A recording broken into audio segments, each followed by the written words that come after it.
ಅಂತೂ ಮಗನೇ ನಿನ್ ಮದುವೆ ಫಿಕ್ಸ್ ಆಯ್ತು. ಸುಮ್ನೆ ಟಿವಿ ನೋಡಿ ಕನಸು ಕಾಣ್ಬೇಡಿ. ಏಯ್ ಯಾಕೆ ಹಾಗೆ ಹೇಳ್ತೀಯಾ? ದೊಡ್ಡ ಮಗಳು ಮದುವೆ ಫಿಕ್ಸ್ ಆಯ್ತು ಅಂದ್ಮೇಲೆ ಎರಡನೇ ಮಗಳು ಮದುವೆ ಆಗುತ್ತೆ ಅಂತ ತಾನೇ ಅರ್ಥ. ನಿಮ್ ಮಗಂಗೆ ಪ್ರೀತಿ ಹೇಳ್ಕೊಳ್ಳೋ ಧೈರ್ಯ ಎಲ್ಲಿಂದ ಬರ್ಬೇಕು ಅಲ್ವೇನೋ ರಾಕೇಶ? ನೋಡಿ ಅಷ್ಟು ದೊಡ್ಡ ಬಟ್ಲು ತುಂಬಾ ಹಾಕೊಂಡ್ ತಿಂತಿದ್ದಾನೆ. ಯಾವಾಗ್ಲೂ ಯಾಕಮ್ಮ ಹಂಗಂತ್ಯಾ? ಇಂತ ಡೀಸೆಂಟ್ ಮಗ ಹುಟ್ಟಿರೋದಕ್ಕೆ ಖುಷಿ ಪಡ್ಬೇಕು.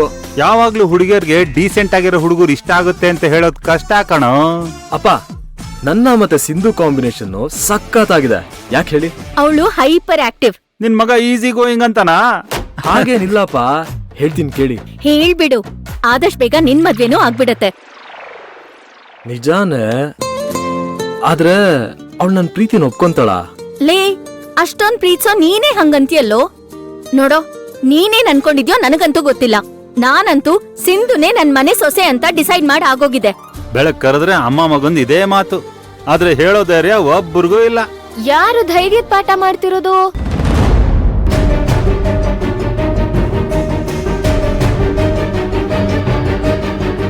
ಇನ್ಯಾರ್ಗಮ್ಮ?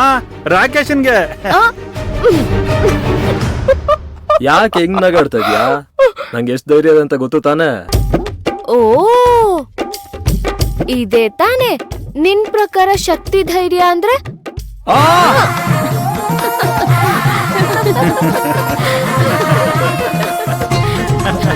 ಅದೆಷ್ಟು ಹಂಗಿಸ್ತಿರೋ ಹಂಗ್ಸಿ ಹಂಗ್ಸಿ. ಯಾಕೋ ಕೋಪ ಮಾಡ್ಕೋತ್ಯಾ? ನೋಡು, ನಾನು ಇಲ್ಲಿಗೆ ಬಂದಿರೋ ವಿಷಯನೇ ಮರ್ತೋಯ್ತು. ಅದಕ್ಕೇನ್ ಅರ್ಜೆಂಟು? ಬಾ ಮೊದ್ಲು ಊಟ ಮಾಡು. ಬೇಡ ಬೇಡ, ಆಯ್ತು. ಆಕ್ಚುಲಿ ನಾನು ಇಲ್ಲಿಗೆ ಬಂದಿದ್ದು ಥ್ಯಾಂಕ್ಸ್ ಹೇಳಿ ಹೋಗೋಣ ಅಂತ. ನಮ್ಮಕ್ಕನ್ ಮದ್ವೆ ನಡೆಯೋದಕ್ಕೆ ನಾನ್ ಮಾತ್ರ ಕಾರಣ ಅಲ್ಲ, ರಾಕೇಶ್ ಅನು ಕೂಡ. ಅದಕ್ಕೆ ಥ್ಯಾಂಕ್ಸ್ ಹೇಳಿ ಹೋಗೋಣ ಅಂತ ಬಂದೆ.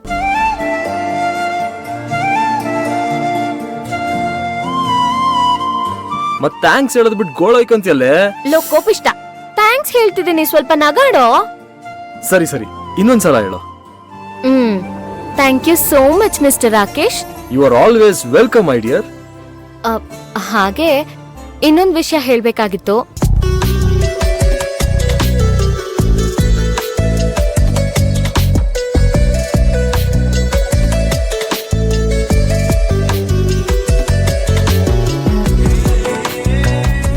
ನೀನೇ ಹೇಳ್ಬಿಡ್ತೀಯನೆ?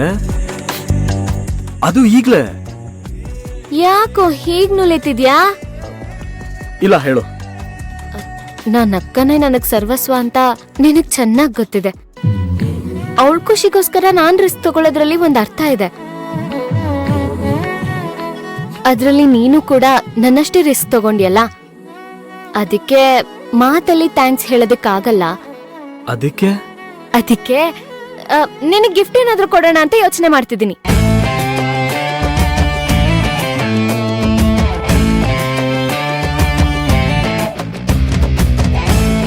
ಗಿಫ್ಟಾ? ಲೇ, ಅದ್ ಏನ್ ಬೇಕು ಕೇಳೋ, ಅದ್ ಎಷ್ಟೇ ಕಷ್ಟ ಆದ್ರೂ ಕೊಡಿಸ್ತೀನಿ. ನಂಗೆ ಗಿಫ್ಟ್ ಅಲ್ಲ, ಏನು ಬೇಡ. ಮತ್ತೆ ನಾನ್ ನಿಂಗೆ ಏನೋ ಒಂದ್ ಕೇಳ್ತೀನಿ, ಅದಕ್ಕೆ ನೀನಿಲ್ಲ ಅಂದೆ ಒಪ್ಕೋಬೇಕು. ಹಾ ಸರಿ, ಕೇಳು. ಅದು ಅದು ಅದು ಅದು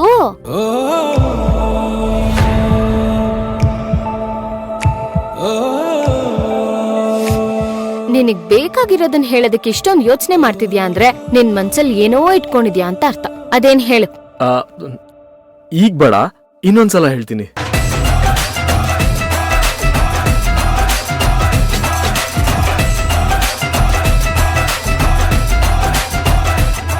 ಇನ್ನೊಂದ್ ಸ್ವಲ್ಪ ಹಾಕೊಡ್ಲಪ್ಪ, ತಿಂತ್ಯಾ?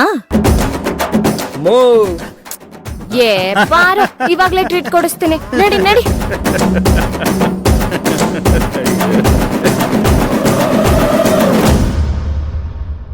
ಅಲ್ವೋಣ, ನೀನ್ ನಿನ್ ಪ್ರೀತಿನ ಭವಾನಿ ಅವ್ರ ಅಪ್ಪ ಅಮ್ಮ ಹತ್ರ ಹೇಗ್ ಹೇಳ್ಕೊಂಡೆ? ಭಯ ಆಗಿಲ್ವೇನೋ? ಭಯ ಆಗದೆ ಇರುತ್ತೇನೋ, ಫುಲ್ ನರ್ವಸ್ ಆಗೋಗಿದ್ದೆ. ಅವಾಗ ನನ್ಗೆ ಹೆಲ್ಪ್ ಮಾಡಿದ್ದು ಸಿಂಧು.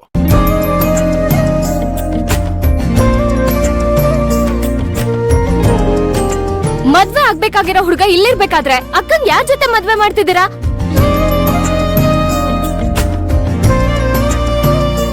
ಅಮ್ಮ, ನೀನ್ ಹೊಡಿ ಬಡಿ, ಆದ್ರೆ ಈ ಮದ್ವೆ ಮಾತ್ರ ನಡೆಯಲ್ಲ. ಮತ್ತೆ ಅಥರ್ವ 3-4 ವರ್ಷದಿಂದ ಲವ್ ಮಾಡ್ತಿದ್ದಾರೆ. ಸೂಪರ್ ನೀನು. ಸೂಪರ್ ಇವನಲ್ಲ, ಆ ಹುಡುಗಿ ಸಿಂಧು ಅಲ್ವೇನಾ? ಸರಿ, ಅಲ್ಲೇನೋ ಸಿಂಧು ಹೆಲ್ಪ್ ಮಾಡಿದ್ಲು, ಆದ್ರೆ ಇಲ್ಲಿ ಮಾಮ್ನ ಹೇಗ್ ಒಪ್ಪಿಸ್ದೆ? ಹಾ, ನನಗೂ ಅದೇ ಆಶ್ಚರ್ಯ ಆಗ್ತಾ ಇರೋದು. ಅಷ್ಟು ಸುಲಭವಾಗಿ ನಿಮ್ಮಮ್ಮ ಹೇಗ ಒಪ್ಕೊಂಡ್ಬಿಟ್ಲು?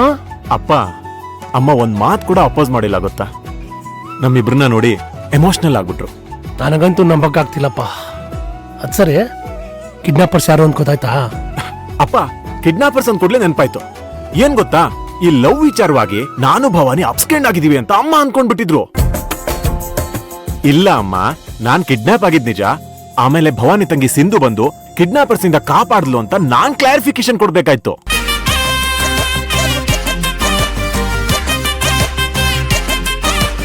ಅಂದ್ರೆ ಅಲ್ಲಿ ಎಸ್ಟೇಟ್ ಅಲ್ಲಿ ಅಡ್ಗೆ ಕೆಲಸ ಮಾಡ್ತಾ ಇದ್ದಿದ್ದು ಭವಾನಿ ತಂಗಿ ಸಿಂಧುನಾ? ಹೌದು. ವಾವ್, ಎಷ್ಟು ಧೈರ್ಯನೋ ಆ ಹುಡುಗಿಗೆ.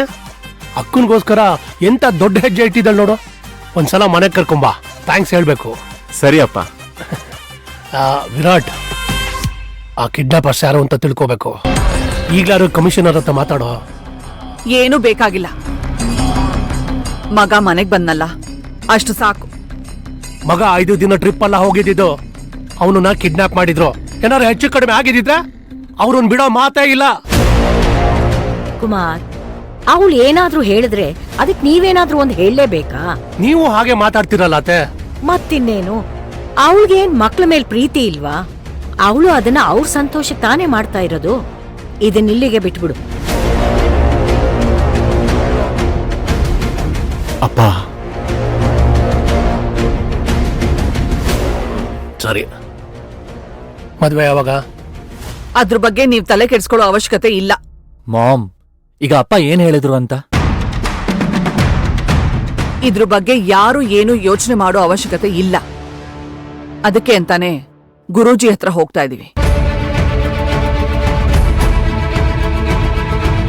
ಅವ್ರು ಹೇಳಿದ ಮಾತು ಯಾವತ್ತೂ ಸುಳ್ಳಾಗಿಲ್ಲ. ಅಥರ್ವ, ನೀನ್ ನಾಳೆ ಭವಾನಿ ಮನೆಗ್ ಹೋಗಿ ಅವಳ ಜಾತಕ ತಗೊಂಡ್ಬಂದ್ಬಿಡು. ಇಬ್ರು ಒಬ್ರನ್ನೊಬ್ರು ಒಪ್ಕೊಂಡ್ಮೇಲೆ ಈ ಜಾತಕ ನೋಡೋದಲ್ಲ ಯಾಕೆ ಅಂತ? ಕುಮಾರ್, ಎಲ್ಲದಕ್ಕೂ ಅದರದೇ ಆದ ಸಂಪ್ರದಾಯ ಇರುತ್ತೆ. ಅದನ್ ಮೀರ್ ಹೋಗಕ್ಕಾಗತ್ತಾ? ನನಗೆ ಮಕ್ಳ ಸಂತೋಷಕ್ಕಿಂತ ಬೇರೆ ಏನೂ ಮುಖ್ಯ ಅಲ್ಲ. ಹಾಗೆ ಅದನ್ನ ನಿಮ್ ಹತ್ರ ಸಾಬೀತ್ ಮಾಡೋ ಅವಶ್ಯಕತೆನೂ ನನಗಿಲ್ಲ.